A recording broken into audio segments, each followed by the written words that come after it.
इंतखाबात से पहले इलेक्शन का सर्वे होना आम बात है। हाल ही में एक सर्वे का हवाला देते हुए इंडिया टुडे ने दावा किया कि नरेंद्र मोदी तीसरी बार इख्तिदार में आएंगे। इस सिलसिले में मारूफ समाजी कारकुन योगेंद्र यादव ने दिवार को एक इंटरव्यू दिया है, जिसकी तफसीलात हम इनकलाब न्यूज़ में शामिल करने जा रहे हैं। ब्यूरो रिपोर्ट, इनकलाब न्यूज़, नई दिल्ली। ये वीडियो खास तौर पे हमारे कुछ दर्शकों और दोस्तों के आग्रह पे तैयार किया जा रहा है।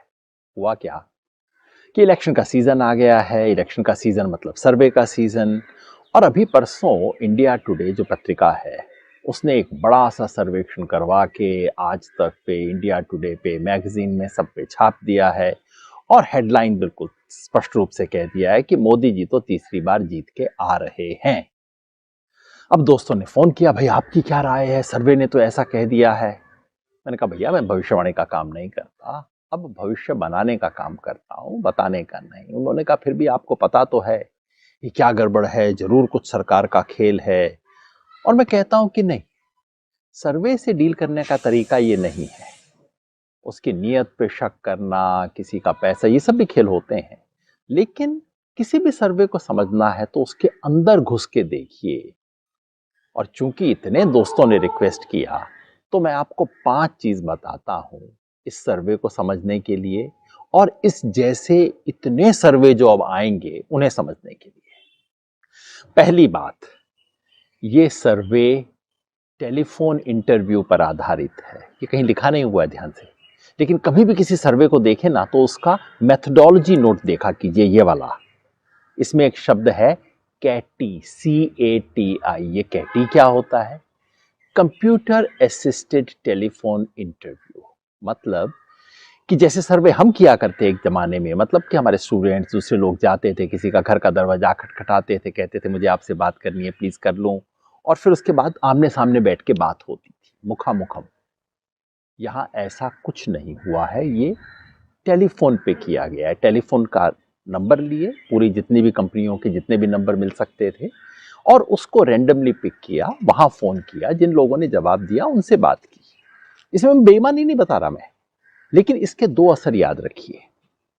पहला, कि जब टेलीफोन पे आप बात करते हैं, जिस व्यक्ति को आप आंख से देख नहीं रहे, उसको जवाब देते वक्त थोड़ा सा, कम से कम मैं तो झिझकता हूं, कौन है, क्या है, कैसी बात हो रही है। लेकिन दूसरी उससे भी महत्वपूर्ण बात यह कि टेलीफोन क्या सबके पास होता है? हम सोचते हैं सबके पास होता है, मोटे तौर पे सोचते हैं भाई हर एक, आजकल तो हर कोई टेलीफोन लेके घूमता है। लेकिन एक्चुअली जब पूरे देश में देखें, NSS ने चेक किया 2 साल पहले कि देश में 73% लोगों के पास टेलीफोन था, 73% घरों में टेलीफोन था। पिछले साल CSDS ने केवल इस बात पे सर्वे किया और पाया कि देश के 69% लोगों के हाथ में टेलीफोन है। मतलब अभी भी 31% लोग ऐसे हैं जिनके हाथ में टेलीफोन नहीं है। और ये सब तरह के लोग तो नहीं है ना? कौन? जो सबसे गरीब हैं उनमें 51% के हाथ में टेलीफोन नहीं है। बुजुर्गों के हाथ में कम है। मतलब जब आप टेलीफोन से इंटरव्यू करेंगे तो आपको हर तरह के लोग नहीं मिलेंगे, कुछ खास तरह के लोग, जो सबसे नीचे के 20%, 25% लोग हैं जिनके पास टेलीफोन है ही नहीं, वो आपके सर्वे से बाहर हो जाएंगे। अब क्या ये लोग सारे उसी तरह से वोट डालते हैं, उनके पॉलिटिकल ओपिनियन वैसे ही हैं जैसे बाकियों के हैं? CSDS के सर्वे ने इसको भी चेक किया था, पिछले साल का ही सर्वे है। उन्होंने देखा कि जिन लोगों के पास टेलीफोन था उनमें से 41% कहते हैं हम बीजेपी को वोट डालते हैं, और जिनके पास नहीं था उनमें से 35% कहते हैं। मतलब जिन लोगों का टेलीफोन की ना होने की वजह से इस सर्वे में शामिल ही नहीं है, वो बीजेपी को कम वोट देने वाले हैं। सर्वे को पढ़िए, ध्यान से पढ़िए, लेकिन याद रखिए कि बॉटम 20%, 25% इस सर्वे से बाहर हैं। आप पूछेंगे तो वो कहेंगे नहीं नहीं नहीं, हमने वेटेज दे लिया है। मैं जानता हूं वेटेज देने के तरीके होते हैं, लेकिन अगर आप, वो तब होता है कोई 45% हो, आपको उसको 48 करना हो, तब आप वेटेज दे सकते हैं। अगर 25% को, 30% को आपने छोड़ दिया है, उसको वेटेज से ठीक करने का कोई तरीका नहीं। दूसरी बात, मार्जिन ऑफ एरर। हर सर्वे कहता है कि हमारा अनुमान है, अनुमान थोड़ा ऊपर नीचे हो सकता है, कितना ऊपर नीचे हो सकता है सर्वे खुद बताता है, 2% प्लस माइनस। मतलब जब ये सर्वेक्षण कहता है कि बीजेपी को 42%, एनडीए को 42% वोट आएगा और इंडिया कोएलिशन को 37% वोट आएगा, अगर 2% का एरर है तो 42 का 40 हो सकता है और वो 37 का 39 हो सकता है। आप कहेंगे थोड़ा सा बारीक फर्क है, बारीक नहीं है। इतने फर्क से 2% वोट इधर से उधर होने पे कम से कम 40 सीट का फर्क पड़ सकता है। मतलब जहां ये सर्वेक्षण कहता है कि बीजेपी को 304 सीट आएंगे, याद रखिए सारी राम लहर और अयोध्या मंदिर उसके बाद ये हुआ है, उसके बाद भी ये कहते हैं बीजेपी को 304 सीट आएगा, पिछली बार से 1 सीट ज्यादा। अगर 2% की एरर इस तरफ है तो ये आसानी से 264 हो सकता है, 260 हो सकता है।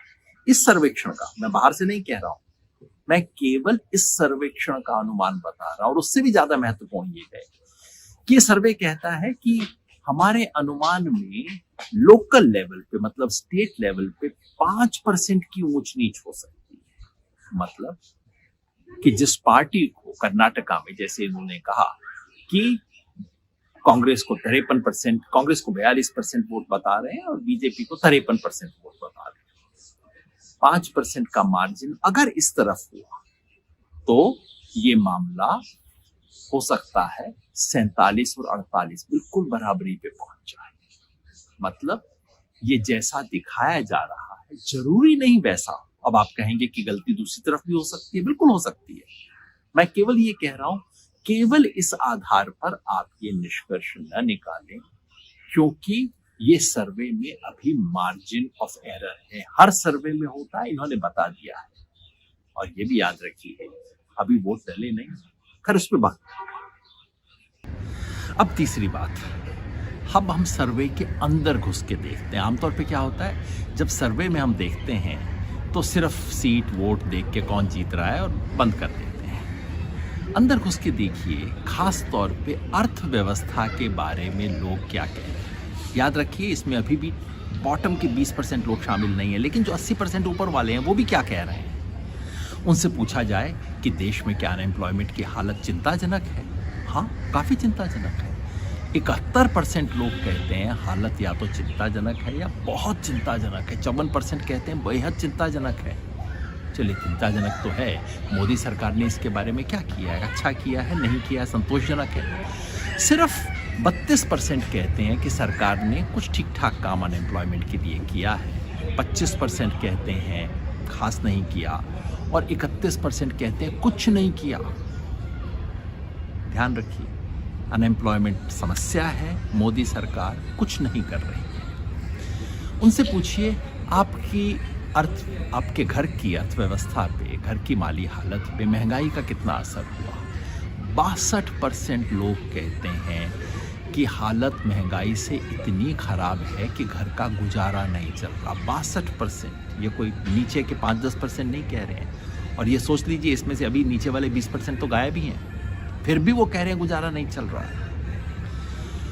जब से मोदी जी की सरकार आई है, आपके परिवार की आर्थिक हालत कैसी है? पहले से बेहतर हुई है, कहते हैं 33%। 35% कहते हैं पहले से खराब हुई है। 29 कहते हैं पहले जैसी है। मतलब दोनों को अगर जोड़ दें तो 2/3, 64% लोग कह रहे हैं हमारी हालत में कोई इम्प्रूवमेंट नहीं हुआ है पिछले 10 साल में। अच्छा तब नहीं हुआ, आगे इम्प्रूवमेंट होगा, इस पर भी विश्वास नहीं है लोगों को। सिर्फ 25% कहते हैं कि मेरी सिचुएशन इम्प्रूव होगी। 30% कहते हैं खराब होगी, बाकी कहते हैं वैसी रहेगी। मतलब 2/3 लोग कहते हैं कि अब सिचुएशन वैसी रह जाए बहुत है, या फिर सिचुएशन और ख़राब होगी। तो भाई आपकी ख़राब होगी तो किसकी अच्छी है, इस पे भी सवाल है। इसलिए मैं कहता हूँ हमेशा सर्वे के अंदर घुस के देखना चाहिए, उसी में आपको सब जवाब मिलेंगे। वो पूछते हैं कि इस सरकार के काम से क्या अमीरों और गरीबों के बीच में फासला बढ़ा है, अमीर और अमीर हुए हैं, गरीब और गरीब हुए हैं, ऐसा हुआ है? हाँ, 45% कहते हैं कि हाँ ऐसा हुआ। सिर्फ 37% कहते हैं नहीं। मतलब ये बताने वालों की संख्या ज़्यादा है कि अमीर ज़्यादा अमीर हो रहे हैं, गरीब गरीब हो रहे हैं? फिर सीधा सवाल, इस पार्टी की, मोदी सरकार की नीतियों से सबसे ज़्यादा फायदा किसे मिला है? 52% कहते हैं बिग बिजनेस को, बड़े लोगों को। उन्होंने अडानी का नाम नहीं दिया है उत्तर में, नहीं तो वो भी बोल देते। 52% कहते हैं बड़े लोगों को फ़ायदा हुआ है, सिर्फ 8-9% कहते हैं किसान को हुआ है, 6% कहते हैं मजदूर को हुआ है, 15% कहते हैं, बाकी सब कहते हैं इस सरकार की नीतियों से बड़े लोगों को फ़ायदा हुआ है। अब आप देखिए, यही अर्थव्यवस्था की तस्वीर हम लोग बार बार कह रहे हैं ना। ये सर्वेक्षण जो कि बॉटम के 1/4 लोग जिससे बाहर हैं, ऊपर के लोग हैं, वो भी कह रहे हैं कि नहीं, हालत बहुत ख़राब है, महंगाई से, बेरोजगारी से, गरीब अमीर के फासले से देश त्रस्त है। वोट का सवाल अलग है। ये जो मूड है अर्थव्यवस्था पे बहुत ख़तरनाक है, बहुत नेगेटिव है, लोग निराश हैं, गुस्सा है।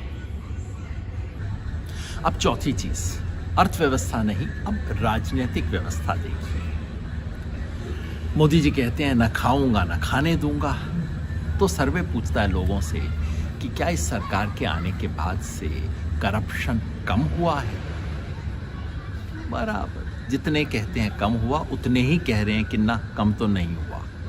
मतलब ये कार्ड तो नहीं चलता। विपक्षी कहते हैं कि लोकतंत्र को खतरा है। लोगों से पूछा गया कि क्या देश में लोकतंत्र को खतरा है? ध्यान से देखिए इस फिगर को।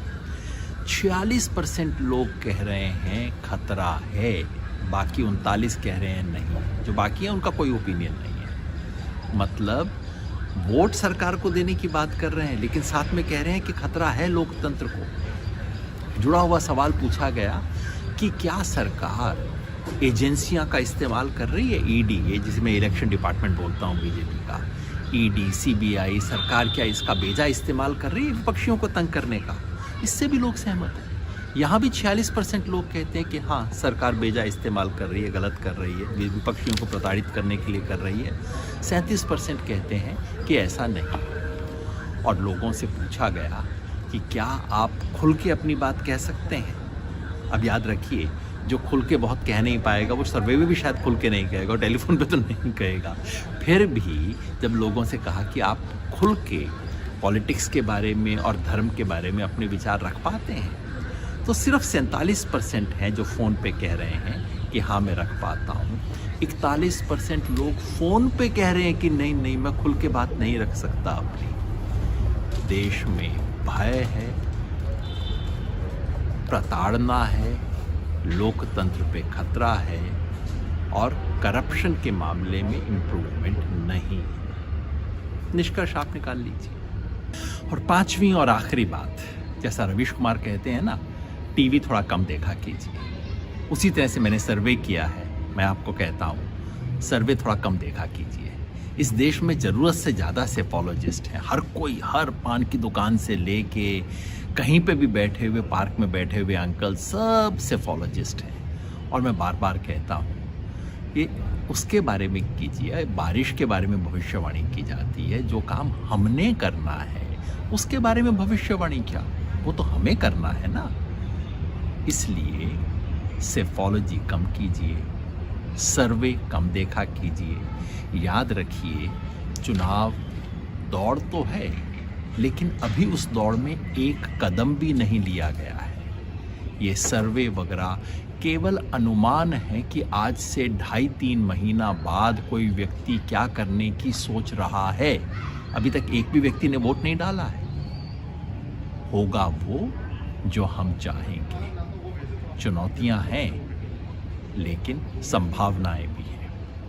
तो आखिर में सर्वेश्वर दयाल सक्सेना की ये 4 पंक्तियां, हम असमर्थताओं से नहीं, संभावनाओं से घिरे हैं। हर दीवार में द्वार बन सकता है, और हर द्वार से पूरा का पूरा पहाड़ गुजर सकता है। शक्ति अगर सीमित है तो हर चीज़ अशक्त भी है। भुजाएं अगर छोटी हैं तो सागर भी सिमटा हुआ है। सामर्थ्य केवल इच्छा का दूसरा नाम है। याद रखिए, सामर्थ्य केवल इच्छा का दूसरा नाम है। जीवन और मृत्यु के बीच जो भूमि है वह नियति की नहीं, मेरी है। तो मूड ऑफ द नेशन देखिए, अपना मूड खराब मत कीजिए, आगे बढ़िए और वो कीजिए जो करना है।